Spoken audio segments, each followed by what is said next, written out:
आज की इस क्लास में मुताला करेंगे बच्चों हमारी दरस की किताब ख़ियाबान उर्दू के सबक नंबर 4 का, और इस सबक का उन्वान है मादर वतन। बच्चों ये एक नज़्म है और इस नज़्म को सुरूर जहानाबादी ने लिखा है। सबक को मैंने 3 हिस्सों में तकसीम किया है। पहले हिस्से में हम सुरूर जहानाबादी की ज़िंदगानी के हवाले से और तर्ज तहरीर की खुसूसियात के हवाले से मुख्तसर मालूमात हासिल करेंगे। दूसरे हिस्से में हम नज़्म मादर वतन का मुताला करेंगे और तीसरे हिस्से में हम नज़्म मादर वतन से मुतालिक दरसी किताब में दिए गए सवालों के जवाबात हासिल करेंगे। तो हम शुरू करते हैं सबक का पहला हिस्सा, जिसका उन्वान है सुरूर जहानाबादी का तारुफ। बच्चों सुरूर जहानाबादी वतन परस्त शायर हैं, वतन की अज़मत को बढ़ाने वाले, वतन की मोहब्बत को अशार के ज़रिए ज़ाहिर करने वाले शायर हैं। आपने वतन की मोहब्बत में डूब के लिखा है, बहुत उम्दा किस्म की आपने नज़में लिखी हैं, आपने गज़लें भी लिखी हैं, लेकिन नज़्म के लिए ही आपको पहचाना जाता है। जदीद नज़्म के आप शायर थे। आपने नई नज़्म को मौज़ूआती और असलूबियाती तौर पर सरवतमंद बनाने में बहुत बड़ा काम किया है, बहुत अच्छी आपने हाथ आजमाई की है। नई नज़्म के आप शायर कहलाते हैं और वतन परस्त शायरों के अंदर आपका शुमार होता है। वतन परस्त के साथ ही आपका जो एक बड़ा कारनामा है वो है हिंदी अल्फाज का उर्दू में बखूबी से इस्तेमाल करना। आपने हिंदी और उर्दू को करीब लाने का काम किया है, दोनों के ज़रिए यकजहती बनाने का, मुआशरे को एक करने का काम किया है, इसलिए आपको सच्चा वतन परस्त शायर कहा जाता है। शुरू करते हैं हम सुरूर जहानाबादी का तारुफ का पहला हिस्सा। देखिए, सुरूर जहानाबादी 1873 में आपकी विलादत हुई और 1910 में आपका इंतकाल हुआ। ये दोनों सन आपको याद रखने हैं। पैदाइश 1873 में जहानाबाद ज़िला पीलीभीत में, और इंतकाल का सन है आपका 1910। दुर्गा सहाय सुरूर, दुर्गा सहाय आपका नाम था और सुरूर आपका तखल्लुस था, और जहानाबाद जहां आप पैदा हुए थे उस शहर से निस्बत की वजह से आपको जहानाबादी के नाम से याद किया जाता है। तो सुरूर जहानाबादी आप कहलाते थे। जहानाबाद ज़िला पीलीभीत जो कि उत्तर प्रदेश में है, इस जगह इसका उत्तर प्रदेश सूबे के अंदर है, यहाँ आपकी विलादत हुई। और सुरूर के वालिद मुंशी प्यारेलाल तबाबत करते थे। तबाबत हकीम थे आपके वालिद हकीम थे और तिब्बी कामकाज को अंजाम देते थे, तबीब थे, तबीब कहलाते थे। घर में फ़ारसी और उर्दू का चर्चा था। आपके वालिद तबीब थे और हकीम थे, इस वजह से आपके घर के अंदर उर्दू और फ़ारसी आम थी। आपको भी दिलचस्पी थी उर्दू और फ़ारसी के अंदर, आपने वहीं उसको सीखी और सीखने के बाद आपने अशार में दिलचस्पी दिखाई। लड़कपन ही से शेर व सुखन की तरफ माइल हो गए। माइल होना, तवज्जो देना, रुजू कर जाना उस तरफ। तो आपने बचपन से ही, लड़कपन का मतलब है जब आप लड़के थे, कम उम्र के थे, कमसिन उम्र के अंदर ही आपने शेर व शायरी की तरफ रुजू कर लिया था, शेर व सिखन की तरफ आप माइल हो गए थे और बहुत अच्छी किस्म की आप शायरी करते थे। आपकी शायरी अदीब और मखज़न, ये उस वक्त निकलने वाले रिसाले थे, ये रिसालों के नाम हैं, अदीब और मखज़न। इन दोनों रिसालों में उनका कलाम नुमाया तौर पर शाये होता था। जैसे ही आप कलाम लिखते और इस्लाह के बाद उसको आप इन रिसालों के अंदर शाये होने के लिए भेज दिया करते थे और वो फ़ौरन आपके शाया हो जाया करते थे, उसमें कोई ताख़ीर नहीं की जाती थी। ऐन जवानी में बीवी का इंतकाल हो गया और 1 साल का इकलौता बेटा था, वो भी दागे मुफारकत दे गया। आपकी ज़िंदगी गमनाकी से गुजरी, हादसे बड़े बड़े आपके सामने पेश आए। आपकी ऐन जवानी के अंदर बीवी का इंतकाल हो गया, उस सदमे का आपकी ज़िंदगी पर बहुत गहरा असर पड़ा। आप सोचो फिक्र में डूब गए और अपने आप को शराब नोशी में आपने गर्क कर लिया, बहुत ज़्यादा आप शराब पीने लग गए। आपकी बीवी का इंतकाल हुआ था, थोड़े दिन बाद ही 1 साल का बेटा था आपका, वो भी इस दुनिया को छोड़कर चला गया।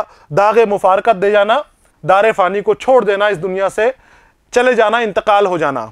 तो 1 साल का बेटा था, वो भी, इसका भी इंतकाल हो गया। तो आपको ये सदमा भी बर्दाश्त नहीं हुआ और बहुत ज़्यादा आप शराब नोशी में डूब गए। इन सदमात का उनके दिलो दिमाग पर शदीद असर हुआ, हर वक्त गमज़दा रहने लगे और बिलाखिर 37 साल की उम्र में ही इस दुनिया से रुखसत हो गए। 37 साल की बहुत कम ज़िंदगी आपने हासिल की है। ज़्यादा शराब नोशी की वजह से, बहुत ज़्यादा शराब पीने की वजह से आपका इंतकाल हो गया, लेकिन इस 37 साल की उम्र में भी आपने बड़े कारनामे अंजाम दिए हैं और उर्दू और हिंदी के लिए आपने बहुत तारीफ के लायक काम किए हैं। सुरूर जहानाबादी उठते बैठते शायरी में मगन रहते थे। उन्होंने अगरचे गज़लें भी लिखी हैं, लेकिन नज़्म गो की हैसियत से ज़्यादा मशहूर हुए।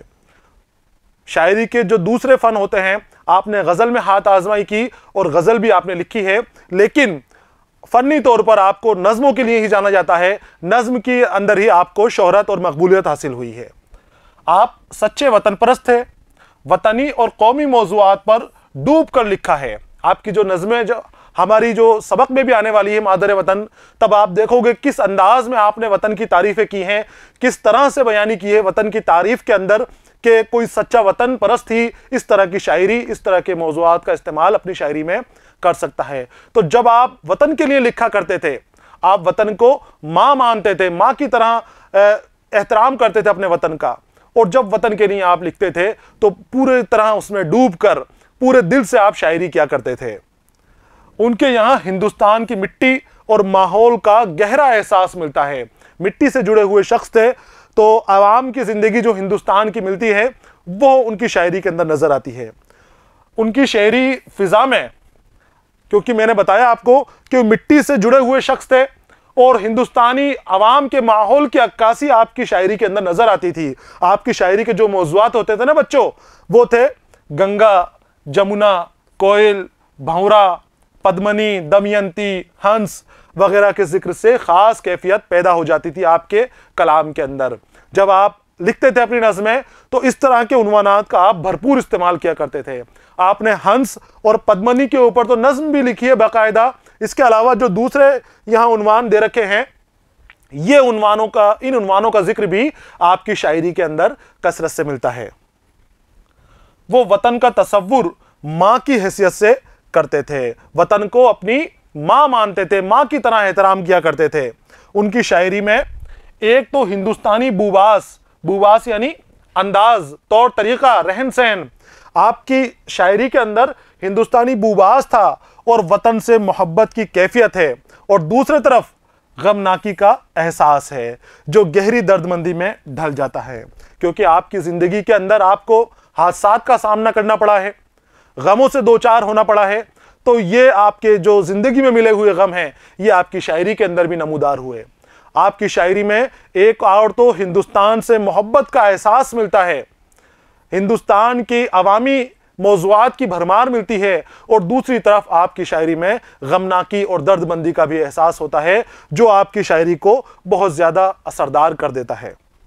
उन्होंने हुस्न फितरत पर भी बहुत अच्छी नज़में लिखी हैं। हुस्न फितरत के हुस्न के ऊपर, माहौल में फितरत की तरफ से, कुदरत की तरफ से बनाए हुए जो कुछ नज़ारे हैं, जो कुछ मौजूद है ज़मीन और आसमान के अंदर, आपने तकरीबन हर मौज़ूआ के ऊपर शायरी की है। जामे सुरूर और खम खानाए सुरूर, ये उनके शायरी मजमुओं के नाम हैं। इन्हें भी आपको लिख लेना है। जामे सुरूर और खम खानाए सुरूर, ये शायरी मजमू है जहां आपकी नज़में और अशार वगैरह जमा की गए हैं। बच्चों, वतन परस्त शायर थे। वतन के साथ ही कौमी यकजहती और मजहबी तफरीक को कम करने का आपने काम अपनी शायरी के ज़रिए किया है। आपने इस तरह के मौज़ूआत का इस्तेमाल किया कि जो मजहब की बिना के ऊपर तफरीक की जाती है, मजहब की बुनियाद के ऊपर शख्सों को बांट दिया जाता है, आपने उन फिरकों को, उन तफरीक को भी दूर करने की कोशिश की है।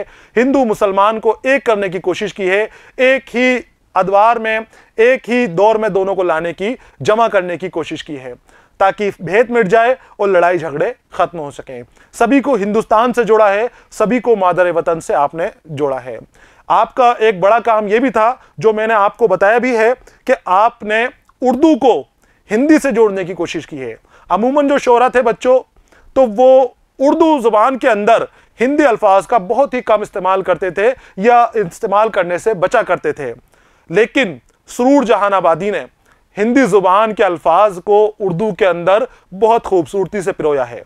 इतनी खूबसूरती से पिरोया है कि उनको पढ़ने के बाद हम इस नतीजे पर पहुंच सकते हैं, आपकी शायरी करने के पीछे जो सोचो फिक्र है वो इस्लाह के साथ साथ एक हिंदी और उर्दू को करीब लाना भी है।